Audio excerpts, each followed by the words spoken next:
Welcome to WHRO's Weekly Edition. I'm Jordan Christie. And I'm Barry Graham. We highlight the week's news and stories happening all over Hampton Roads.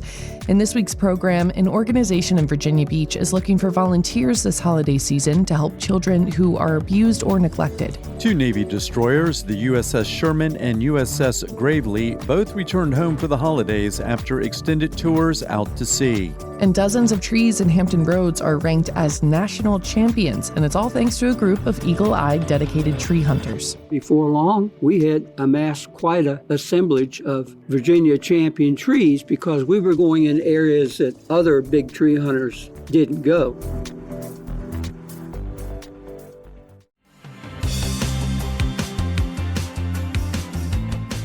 It's WHRO's Weekly Edition. A residential program for women with substance use disorders in Hampton Roads is moving back into its newly renovated home. WHRO's health reporter Yi-Ching Wang has more on its impact. The Southeastern Family Project is reopening its permanent site after months of transition, with updates aimed at improving safety, privacy, and clinical care for women in recovery. For more than 25 years in Newport News, the program has provided round-the-clock residential care for pregnant and postpartum women based on national addiction medicine standards. Clinical Services Administrator Lillian Chamberlain says women receive therapy, medical oversight, psychiatric evaluations, and peer recovery support, all under one roof. What we're expecting to achieve is to continue the great services that we were providing for all women and pretty much enhance the clinical services that we're providing. The renovated site can serve up to 16 women at a time, with shared dorm-style rooms and space for infants under 1 year old. Yi-Ching Wang, WHRO News. Volunteers are needed to help abused or neglected children in Virginia Beach. WHRO's John Doucette reports on one organization that takes on the task. Virginia Beach CASA is a nonprofit that provides volunteer court-appointed special advocates to help children who are under the protection of juvenile and domestic relations court. About 60 CASAs, as they are called, do this work. More are needed. Kate Koski is the CEO of Virginia Beach CASA. She says volunteers do not need to be lawyers to make a difference. We have some CASAs who do have legal experience, but not very many. Most of them are from many different occupations. We have retirees, teachers, counselors, many different walks of life. The nonprofit provides extensive training to its volunteers. Information about volunteering is available online at virginiabeachcasa.org. John Doucette, WHRO News. North Carolina Governor Josh Stein's Advisory Council for Student Safety and Well-Being is highlighting the positive impacts of cell phone-free classrooms. WFDD's Amy Diaz reports that attention spans aren't the only thing trending up. Back in July, the state passed House Bill 959, requiring all North Carolina public school districts to restrict the use of phones during instructional time.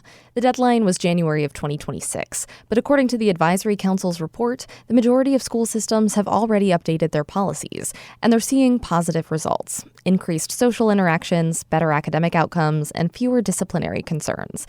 Annie Goldberg, a counselor in Alamance County, talked about the impact of the policy changes in her district in the council's video report. We have seen a decrease in the amount of peer-to-peer conflict and drama that goes on throughout the school day because students don't have access to their phones. They can focus on their schoolwork and focus on having positive peer interactions throughout the day. A press release from the governor's office says North Carolina is one of 32 states to restrict the use of cell phones in school. I'm Amy Diaz. Much of the funding for low-income civil legal services has been frozen in North Carolina for 5 months. WHQR's Kelly Canoyer reports it's an unprecedented shift that has long-ranging consequences. NC Legal Aid serves the poorest people in North Carolina, providing them with legal representation in civil court when they couldn't otherwise afford it. Jonathan Perry was the managing attorney for Legal Aid's Boone office until it recently closed. He says their clients come to them in dire need. So it could be somebody that's landlord's evicting them and they need representation in court. It could be a woman in Watauga County that is the victim of abuse or a sexual assault that is trying to get a restraining order against somebody. But Legal Aid will not be able to help everyone who needs it in 2026. In fact, an estimated 8,000 fewer clients will get services thanks to a one-paragraph provision in this summer's Public Safety Act. It's meant some really tough decisions for Perry. I have to prioritize. Well, obviously, somebody going through an active DV, that's a priority right now with the staff that I have versus some of the expungement clinics that we typically do or the will clinics that we do for free. The one-year funding freeze came because legislators were concerned about the organization that helps fund legal aid, IOLTA, or Interest on Lawyers' Trust Accounts. Here's how it works. Lawyers often need to hold on to a client's money while they work on a case. That money can generate interest, a lot of interest. The organization gave out $12 million in grants to organizations in 2025. And the organizations that got that money were under close scrutiny in a House Oversight Committee meeting in October. Here's Republican Chairman Harry Warren. We've heard from a number of folks that IOLTA does good work, and we have seen evidence of that. But IOLTA has also gone somewhat rogue, awarding grants to leftist groups with leftist ideologies. That is a concern, he says, because IOLTA is barred from putting money into advocacy organizations. Some of the grantees, Warren said, were defending migrants or had pro-diversity or social justice messaging on their websites. Others at the hearing were worried about the knock-on effects of the funding freeze. Here's Representative Mike Sheetselt, a Republican from Wake County. It is deeply, deeply unfortunate that we are in this situation right now. I share the concerns voiced by so many of my colleagues that access to justice is being impeded here. According to Ashley Campbell, the director of NC Legal Aid, half of the money for the grants last year went to her organization, about $6 million. That's 15% of their budget. And so we have had to announce we are closing 9 offices, primarily in rural communities. And we have laid off or vacated approximately 50 staff positions. And while that is devastating, the most significant impact to our state are the thousands of North Carolinians who are not going to be able to receive the civil legal help that they need. 8,000 fewer people receiving services. That number is hard to wrap your mind around, so Campbell shared the story of just one client, a victim of Hurricane Helene. His house, slid off the side of the mountain. His wife died, and he and his son survived. We helped them do a FEMA appeal and get their FEMA benefits. We helped them file for the wife's life insurance. He was having a difficult time doing that himself. And he still had a mortgage on his house. So he's still having to pay the bank for a house that does not exist. NC Legal Aid negotiated with the bank to avoid a foreclosure going on his record. While the pause will end at the end of June, Campbell worries the freeze will mean no funding for IOLTA whatsoever for the entirety of 2026. Even if they allow them to begin making grants again, they have to go through a grant-making process. They've tried to fill the gap. And while other funders have come through, she says, nobody can fill a $6.5 million hole. Period. End of story. While some members of the House and Senate have said they support legal aid, there's been no movement toward ending the freeze early. That means 2026 is looking to be a tough year for those in need of free legal help in North Carolina. I'm Kelly Kenoyer. North Carolina Legal Aid's office in Ahoskie serves northeastern North Carolina and the Outer Banks. It remains open for now.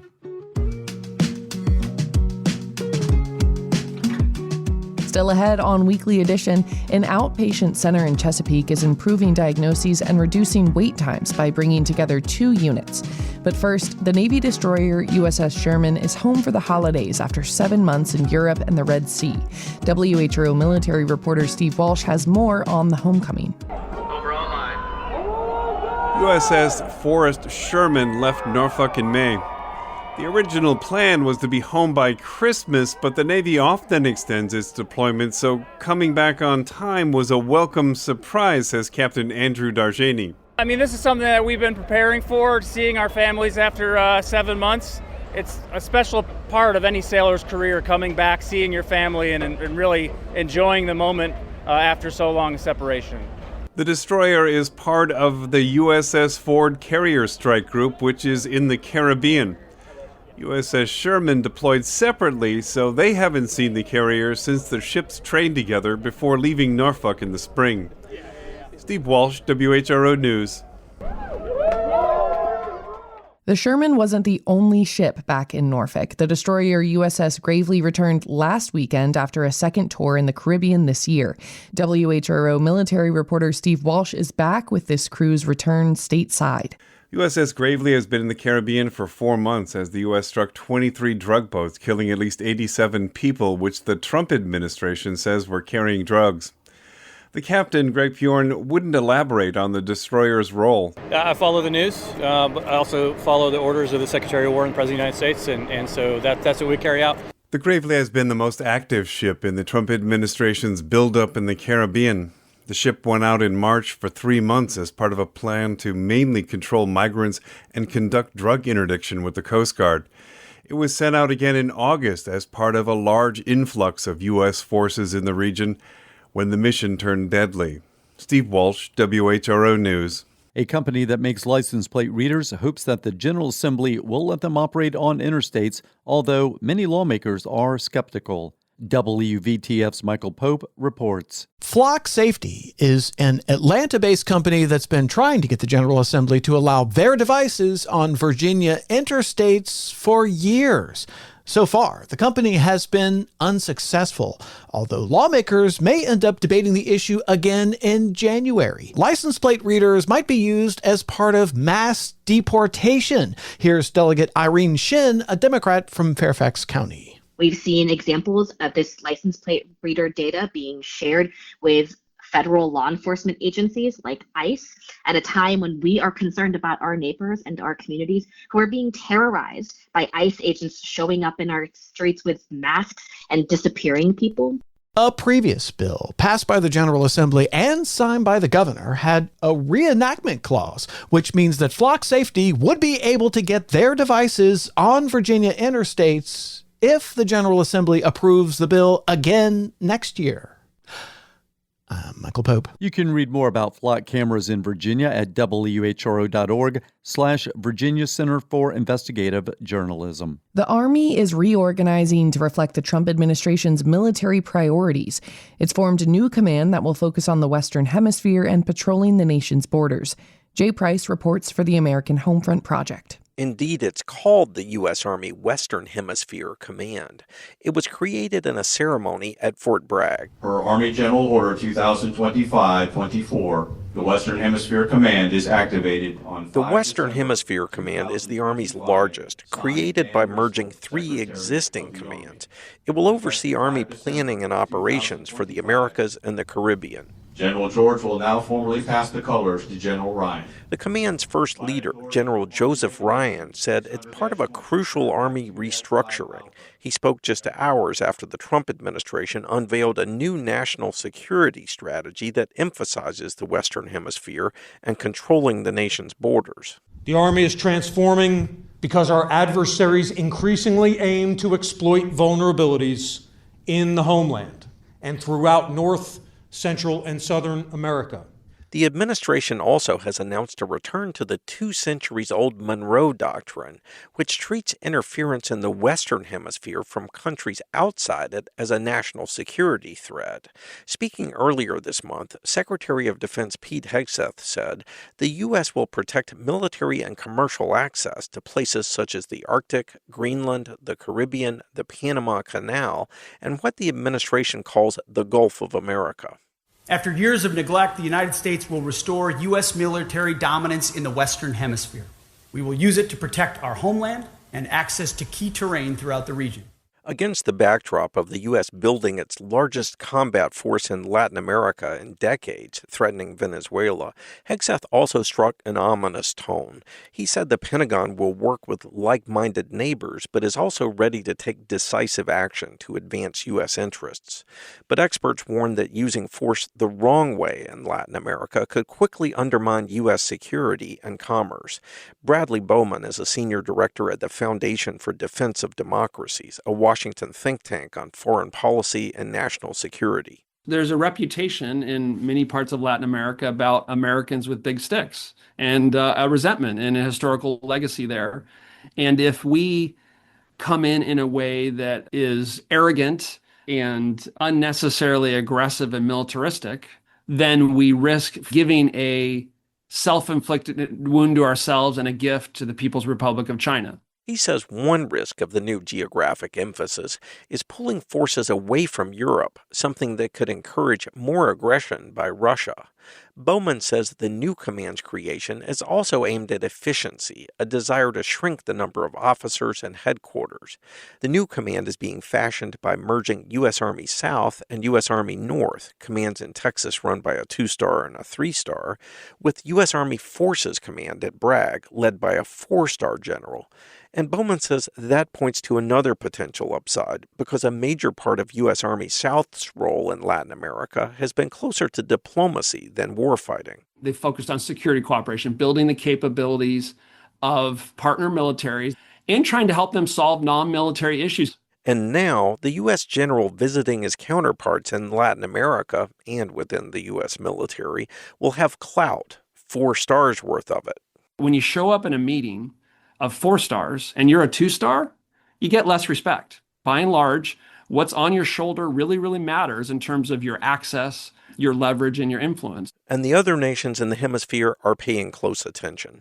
The military attachés of 4, including Chile and Brazil, were representing their countries at the Fort Bragg ceremony as the new unit was created. I'm Jay Price, reporting.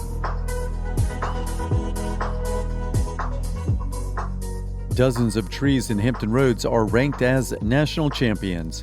As WHRO's Catherine Hefner reports, that's largely thanks to a dedicated group of big tree hunters. Back in the 1980s, Byron Carmine was connected with Gary Williamson because of their shared interest in trees. Williamson says they started adventuring around the area to measure trees for the state's Big Tree program. Before long, we had amassed quite an assemblage of Virginia champion trees because we were going in areas that other big tree hunters didn't go. That includes canoeing through swamps, hiking through forests, and knocking on people's doors to check out private backyards. Dylan Kanya joined the group a few years ago, and the trio became known as the Tree Amigos. Kanya brought technology to their efforts, using tools like satellite imagery. We'd say, let's go on the Blackwater River, say, in this section, and look for these big cypresses that I've found using Google Earth. They say there are always more big trees out there. Catherine Hafner, WHRO News. Williamsburg took another step toward completing designs for a new regional library branch building.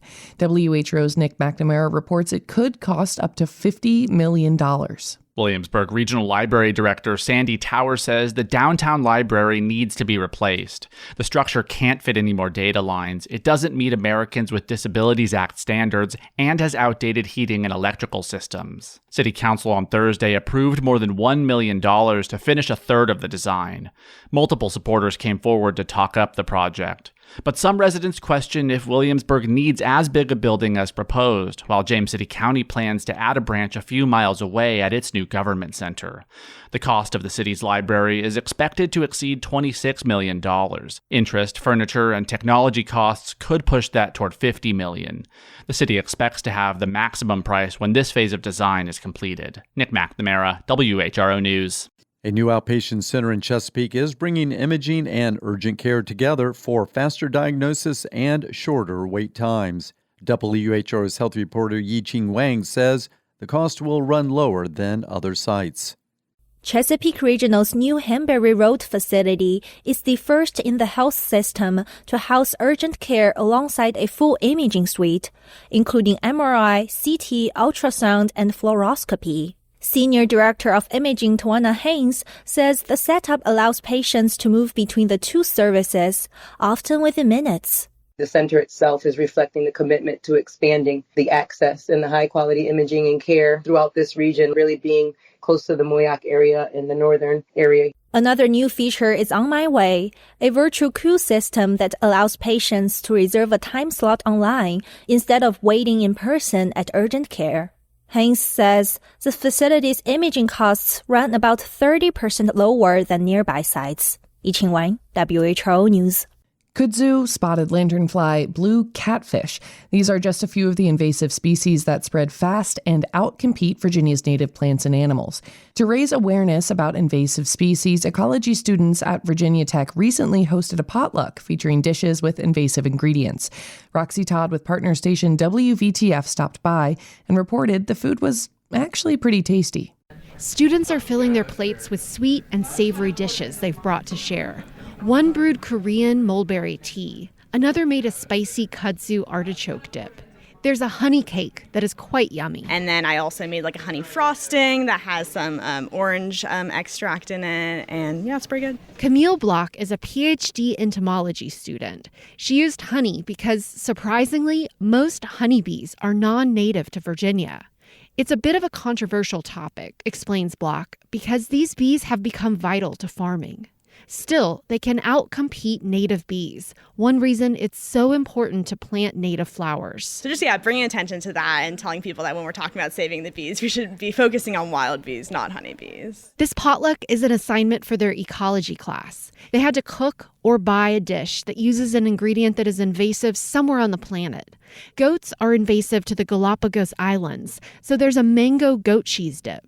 Some types of raspberries, blackberries, and even fennel can spread fast when they're introduced into environments they don't belong, and several dishes feature these ingredients. And, says senior William Pearson, many of these ingredients aren't our go-to when we shop. And there's just some foods that I knew were edible, but I had just never eaten before. So it's pretty nice to try them for the first time. Pearson made a cottage pie with beef, cheesy mashed potatoes, and wild carrots, aka Queen Anne's lace, which is invasive in Virginia. Pearson points out that wild carrots are safe to eat, although there is a close lookalike that is poisonous, so you shouldn't forage unless you have an experienced botanist at hand.